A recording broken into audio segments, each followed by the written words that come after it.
Okay.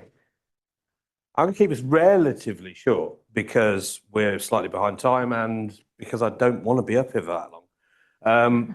This is me. This is some of you know me as this kind of persona on LinkedIn, and some of you kind of know about some of my hobbies. And generally speaking, this is me. This is my real identity.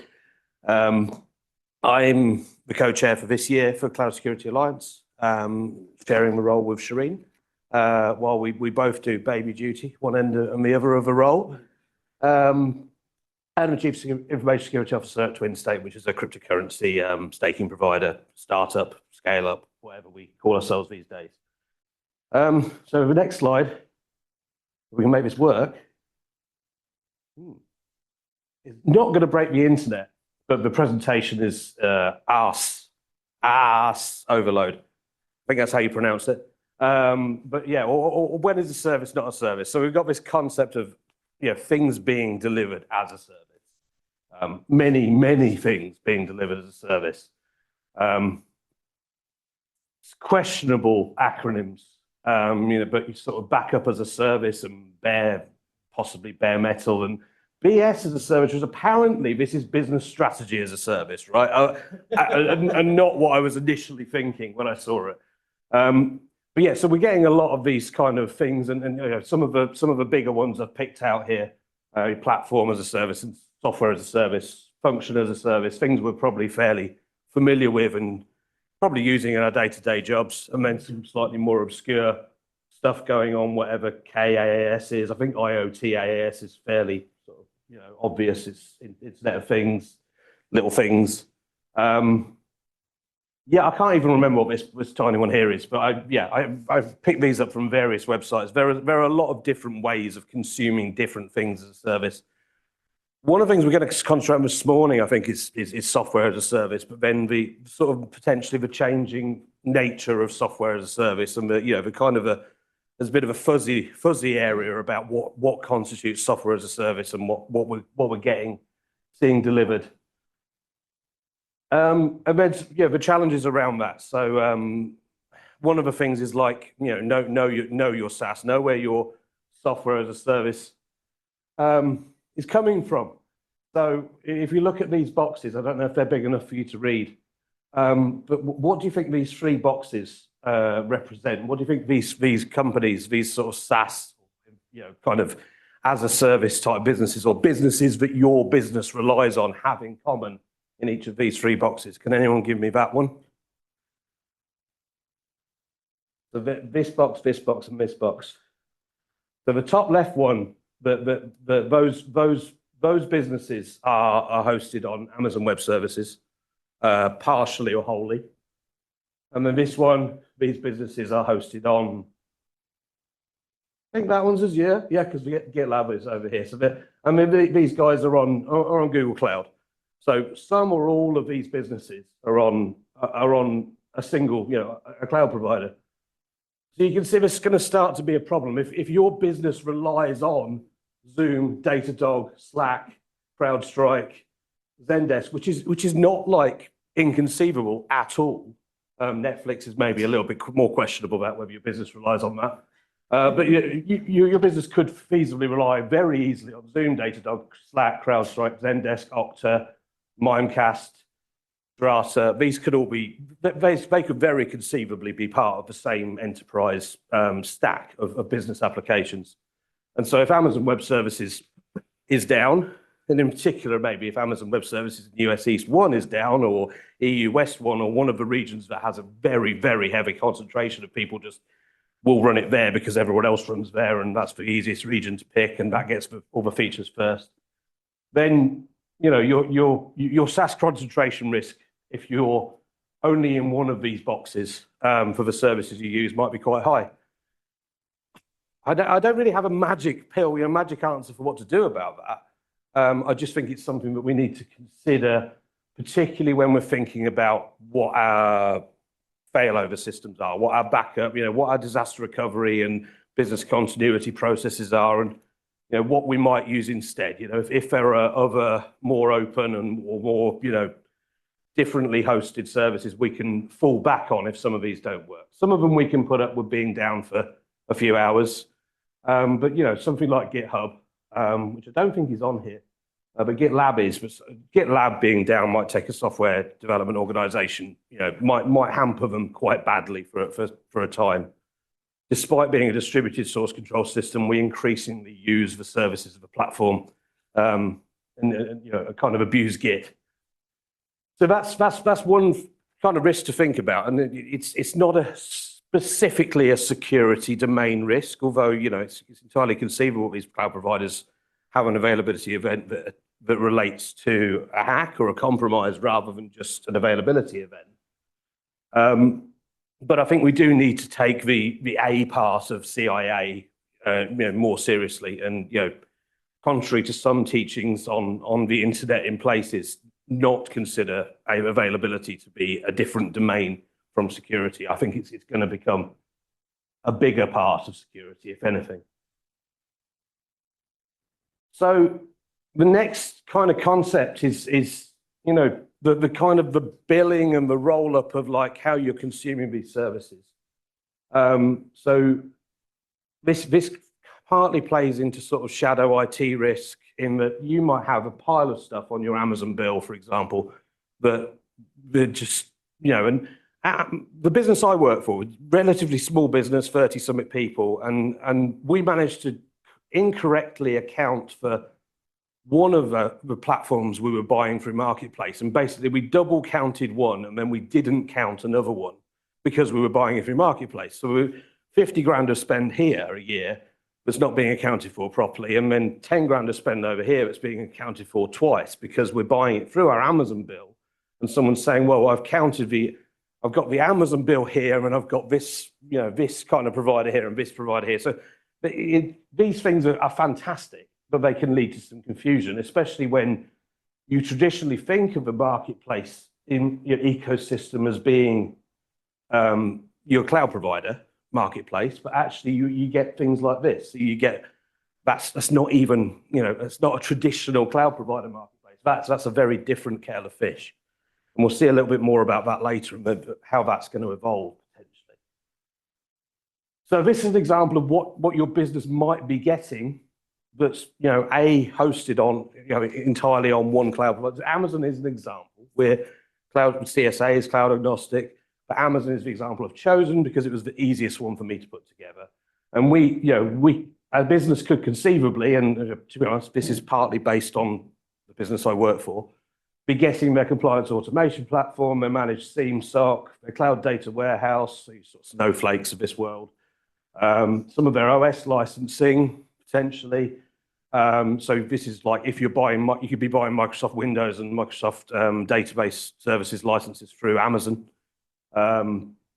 Virtual appliances, abstracted network infrastructure, connectivity, some of your back-end direct connections to your own data center through the cloud provider. All of these things could be part of what you have a relationship with your cloud provider for, and all subject to, putting a different hat on here, subject to your cloud provider's SLAs, terms and conditions, their Marketplace terms and conditions, in addition to the terms and conditions for each of these separate services. And so there's some, and some of these with the stars next to them implicitly include, some sort of SaaS. So like it's going to be hosted somewhere.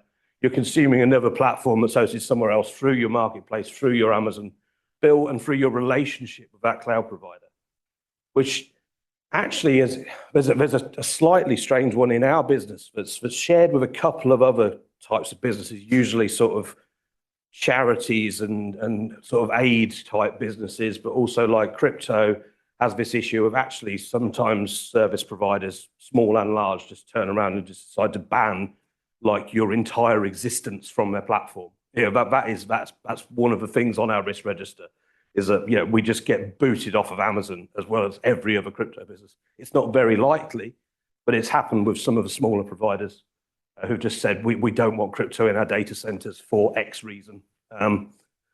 Looking like the regulation and compliance in the space is going the opposite way now, thankfully, for my career at least. So yeah, why do these things matter? So when you're buying stuff through these processes, and when you've got different relationships with the business that you would normally have if you were buying it directly. So you haven't got this 3-year license agreement, subscription, guarantee of your service, some of your SLAs, some of the guardrails you would normally put around the service if you were buying them directly through the provider, and how you set up the SSO and provisioning, that might be kind of tied back to the cloud provider rather than to your services that you normally use as an enterprise. There's some uncertainty and ambiguity, like I've seen some platforms have data sovereignty controls, but then those controls may or may not be replicated in the marketplace SaaS through another kind of agent kind of version. And that's probably theoretical, because I've not a concrete example of that, but I can certainly see scope for that being an issue. Some of this divergent, like authentication and access control mechanisms, you could be putting the normal platform that you would consume, you might be putting people in groups that can do certain things and have an RBAC framework, but doesn't tie up with the Amazon Identity Center or Microsoft Entra or whatever kind of method that you're now accessing this service through. So you can end up with like unintentional administrators and stuff like that. That's kind of a problem space here. Someone's got admin over your cloud, therefore they've got admin over the marketplace offering. So that's the next one, really. That's the same bullet, really. Is uncontrolled or bypassable admin controls, and some uncertainty around some of the configuration options. Some stuff gets masked from you. I don't know if you've seen it, but when you set up something through some of the Amazon identity, sort of integrations, some of the settings, you can't do the same things in IAM Identity Center as you can in IAM. It doesn't support all of the same principles and all of the same principles with an A rather than principles with an L. Although that's got an L in it as well, but you know what I mean. Principles spelled PALS. And then some masking of or confusion around the single supplier dependencies, which is really back to where we were before, which was like, do you realize where this is hosted? Do you know that every single product you've chosen as part of your competitive procurement process, where you've tried to make your business as highly available and resilient as possible, every single product you happen to have chosen is on Azure, other than the obvious ones of Microsoft 365 and Teams and all of that stuff that's on Azure anyway, and GitHub and LinkedIn and stuff like that. And you think, well, does my business rely on LinkedIn? Some businesses do, heavily. It's not just a social network, right? So what's going to have to change? Now, to be honest, this is my cop-out slide. You can see there's an open bullet that I haven't even written yet. But there's a basket of new regulations, legislation, which we're not going to go down the rabbit hole, but there's your DORAs and your NIS2s and all of that sort of stuff saying that you have to start thinking about this. Some of this, if it applies to your business, you have to start thinking about where your services are hosted and whether you have resilience and whether you're in more than one region and more than one availability zone and whether you've got a DR site and stuff like that. They're going to start getting on your back, they being the government, European governments, but also like the UK is inevitably going to have an interpretation and an implementation of this. It's very analogous to GDPR, where these frameworks are being rolled out in Europe, but it's going to get copied by other people and adopted by the UK, I imagine, unless we have some sort of initiative where we say we don't want this, but I can already seen that that's not going to happen.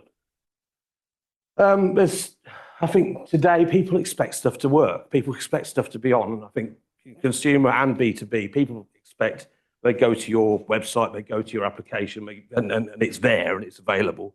And if it relies on something on the back end that your third-party dependencies and your sub-processes and stuff aren't aligned with your availability model intentionally or otherwise, then what they're looking for might not be there. It might not be available to them, and they get annoyed, and they may or may not have some contractual relationship where they can get annoyed with you fiscally as well as just irritated. There's some reluctance of anything asterisks as a service providers to give sort of meaningful SLAs, and this goes for some SaaS providers, and this goes for the underlying IaaS and PaaS providers that they're running on. And they're like, oh, we'll credit you like, we'll credit you for 4 hours of your bill. And it's like, well, that's like very, very little compared to the disruption. That's orders of magnitude less from the disruption to my business because we relied on you so heavily. And not just reluctance to give them, but also reluctance to negotiate better ones. I think, especially if you're not big enough to be, if you're not massive and you can't turn around to a cloud provider and say, actually, I want you to do better than that. And then, this sort of lack of, so the whole sort of hybrid working, remote working, the lack of more traditional BCDR sites where we all used to have our own DC and we all used to think about this stuff because we had, the requirement to keep that stuff alive if that one was down. We'd actually, some of the risks were closer to our heart. We actually had to worry about flooding and, what kind of tier our data center was and that sort of, and whether it was in a cupboard in the basement. Whether that basement actually had any sort of fire suppression, et cetera, et cetera. We don't worry about that stuff anymore. We just stick it in the cloud. But then the cloud has to worry. You're masking the things the cloud provider has to worry about, right? And not. We saw a case in the US where a service provider that was hosting services for the US government was sued because they came up with their own version of the availability framework and just called it something subtly different and then said, well, our data center under this framework is tier 3, but it wasn't the Uptime Institute, it was the Uptime Association or something. And they basically just made up a completely different framework for assessing data centers and said, well, all our data centers are tier 3, and it was just complete and utter fallacy. Like they didn't have N+1 anything, and they didn't have flood controls and VESDA and fire suppression, and all that sort of good stuff. They just went, well, we've assessed it ourselves as tier 3. They thought it was something they could get away with, and got sued by the US government for basically hosting all of their services at risk for years on end until they got found out. So these things, you're not going to know that. If your SaaS provider is doing something like that, you're not going to know that. I'm not saying that SaaS is evil, but I'm saying, but every layer of abstraction, all of this as a service stuff abstracts you from something, makes it more convenient to consume, but also means that the things that you should have been thinking about, you're outsourcing that to them, and they should be thinking about them, and you're very much reliant on them to do that. So that's becomes part of your responsibility to do due diligence and know who you're dealing with and how competent they are and what frameworks and stuff and certifications and stuff. And we could get into another rabbit hole of whether ISO is meaningful for a hosting provider and whether SOC 2 attestations are very good quality or not. But that's not a hill to die on today. In the next however many minutes we've got left. This clicky, so I have to click it twice. So there's this guy, right? There's this sort of artificial intelligence elephant in the room, right? Why aren't we talking about this in the context of SaaS, in the context of as a service? And yeah, so if SaaS is an £800 gorilla, agent as a service is Guns N' Roses. They weigh in at £850. That's the example. Bit of old pop culture there for you. And so these guys they're Agent Force and chat with your data warehouse. So this is just LLM chatbot stuff, but this is more like you tell Salesforce, whoever they are, HubSpot, I want this to happen when this happens. I want something that does this, and it's very bespoke, and it all involves a certain amount of artificial intelligence replacing human intelligence. It's a little bit Mechanical Turk-like potentially in the first instance, but they're building stuff that says, I want this as a service, and you don't have to be specific about, it doesn't have to be a pre-existing as a service. It can just be anything that they could feasibly do as a service. And if they can, their agent service will figure out how to do that for you. And so, transformational for customer support, but also transformational for these guys' revenues and billing, right? And we don't, how this stuff is paid for and how that hangs together remains interesting. So relating this back to my day job, which is in cryptocurrency, there's some concept of like, this was from just one project. There are a number of projects that are thinking about this sort of stuff, but the idea of actually, if I'm consuming something like as agent as a service or some sort of function as a service thing where there's a mild level of complexity and success criteria, then maybe my contracts can become part of a digital economy, really. And you can sort of do micropayments and have a billing arrangement where you pay for stuff on the internet that's delivered to you without having like a 3-year contract for Salesforce. You just go, I need this, and I'm prepared to pay on demand for this kind of sophisticated AI platform, and I'm happy to buy credits, whether they're credits credits that you can only use on that AI platform. So they're more like Robux in the Roblox ecosystem, like computer game credits that you can't spend on anything else, or whether it's just, I want to just pay for it with Ethereum. I just want to pay for it with a well-known cryptocurrency that I can convert back to cash or some other currency. If I need to, if I stop wanting to pay for that, I can put it in a wallet, and I can have some controls around that wallet and say it's ring fenced for paying for this activity. But if I want my money back out because I stopped using that service, it's all just completely on demand. Which obviously you could set up a direct debit, but then you're not transferring the actual money, and it's an arrangement to pay. It's not quite the same thing as the autonomy that it provides, where your services can be calling out to other services, and you get billed accordingly. So if you imagine like Lambda for AI, like a function as a service environment, where I place calls and I'm getting billed per call, per function call, per kind of invocation of something.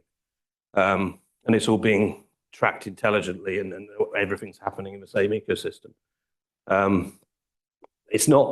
We're not there yet, but it's an interesting way to see it going, the combination of the agent as a service and different ways of doing stuff.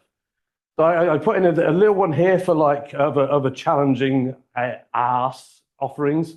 So yeah, like this is me having a bit of a pick about this, but like, yeah, okay. So we have concepts of conflict of interest as a service, and I've also seen like outsourcing risk as a service, and like kind of like we can take care of this for you. It's like, no, actually, that's not something you want someone else taking care for you as a service. That's something you should own. And if you're going to consume it as a service, you need to have a very tight contract to make sure that you know what you're doing around that stuff. So that was just an anecdotal end, hopefully an end. How are we doing for time? Yeah, spot on.